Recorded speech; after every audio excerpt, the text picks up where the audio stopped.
Well, hello and welcome back to the Transfix Take podcast, where we are performance driven.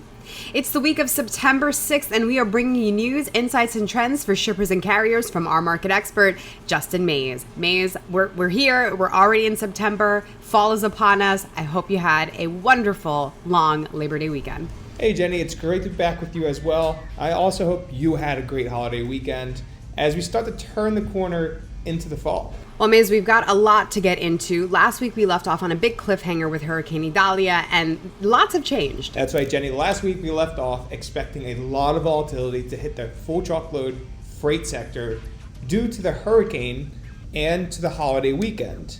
But I was wrong, Jenny.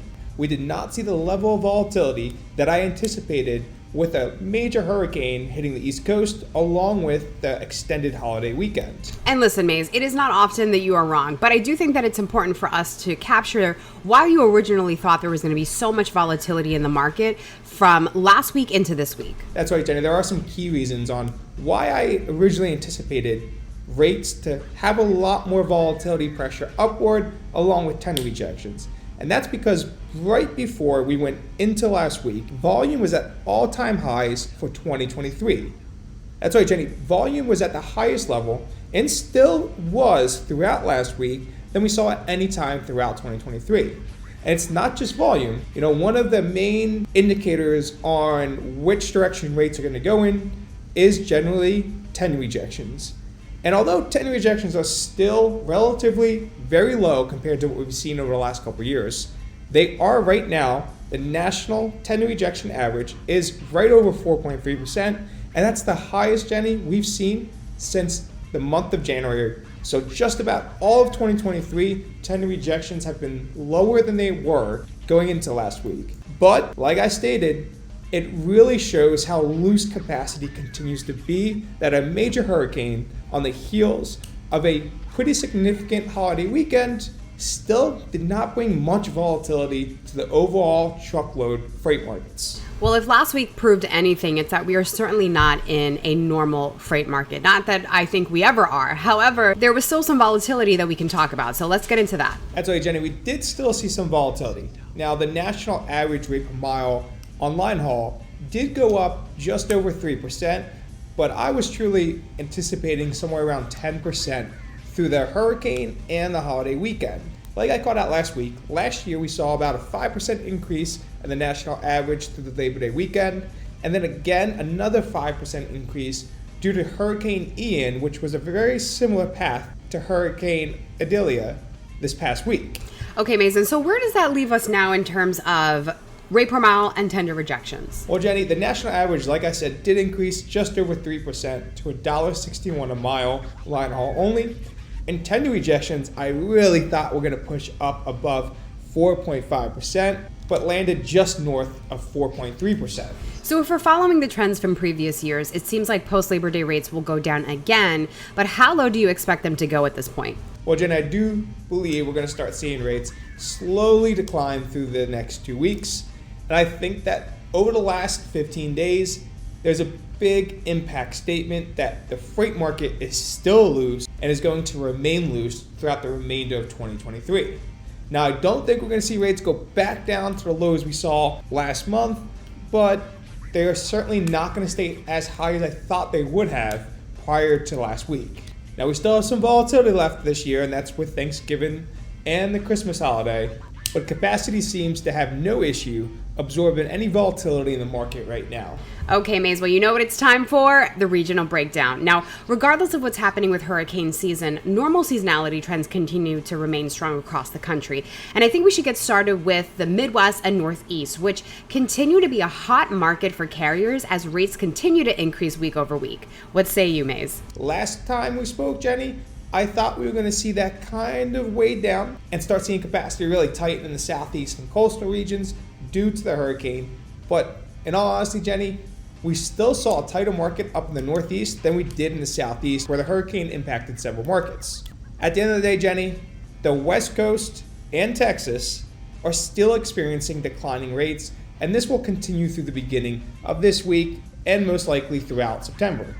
there's a very strong likeliness that we start seeing the southeast and coastal regions experience declining rates at the back half of this week going into next week as the volatility from the hurricane starts to wind down. Now on the flip side, like I stated, the Northeast and Midwest continue to be carrier favorite markets. This is where you can demand higher rates if you're a carrier. On the flip side, shippers have to be prepared for the volatility that comes as we shift farther into fall and winter when these regions continue to heat up. Good to know, Maze. Let's dive a little deeper into each region. Why don't we start with the South? The South continues to be a loose region and less desirable for carriers to leave out of, but you are likely going to get higher pay going into this region. Now, Dallas, Texas market has started to show some signs of tightening along with Fort Worth, but the remaining markets in the South continue to experience some slow declines.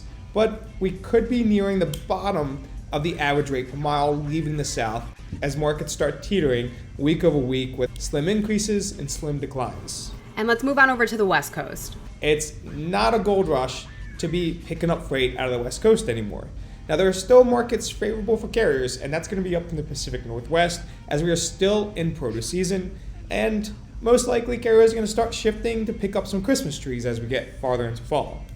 But for the largest markets by volume, such as Ontario and Los Angeles, we're still seeing slim rate declines. Nothing too noticeable, but the West Coast will likely continue to be relatively flat through the remainder of September. All right, I can't believe we're talking about Christmas trees already, but let's move on over to the coastal and southeast regions. Now, these regions right now are still experiencing some volatility, more or less the state of Florida and Georgia, but through this week, I believe we're going to start seeing rates decline as capacity starts to normalize and larger carriers get their equipment back in place. And what's happening over on my side of the woods, the Northeast? This market continues to be hot for carriers.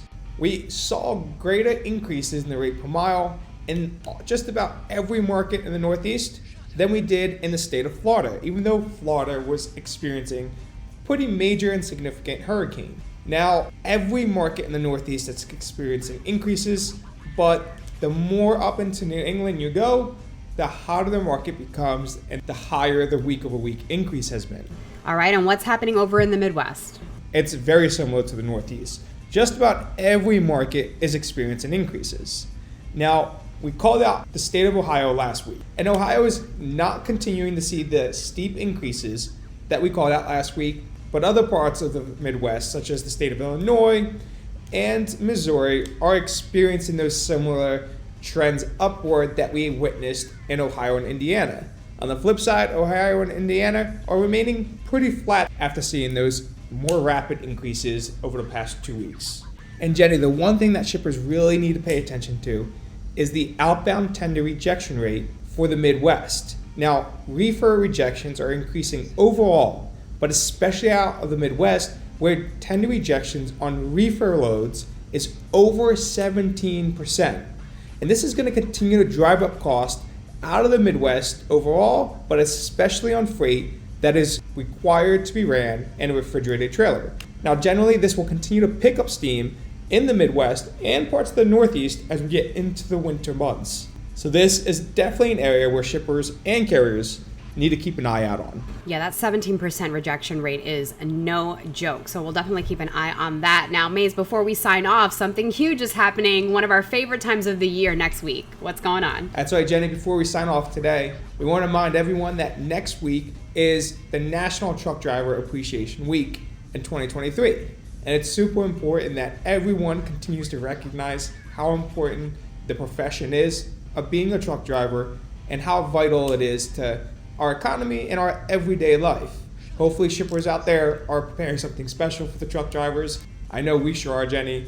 And again, we thank all the truck drivers out there across the country and how they continue to keep things running, even during the toughest times, whether it's a global pandemic or a significant weather event caused by Mother Nature. Truck drivers are always there to get the job done, and we greatly appreciate you guys. I could not have said it better. We have nothing but gratitude for the truck drivers that run America. Thank you so much to everyone. We can't wait to get into it next week. We've got really cool things lined up. That said, everyone, have a great weekend. We'll see you next week with an all-new episode of the Transfix Take podcast. And until then, drive safely. All views and opinions expressed in this podcast are those of the speakers and do not necessarily reflect the views or positions of Transfix Inc. or any parent companies or affiliates or the companies with which the participants are affiliated and may have been previously disseminated by them. The views and opinions expressed in this podcast are based upon information considered reliable, but neither Transfix Inc. nor its affiliates nor the companies with which the participants are affiliated warrant its completeness or accuracy, and it should not be relied upon as such. All views and opinions are subject to change.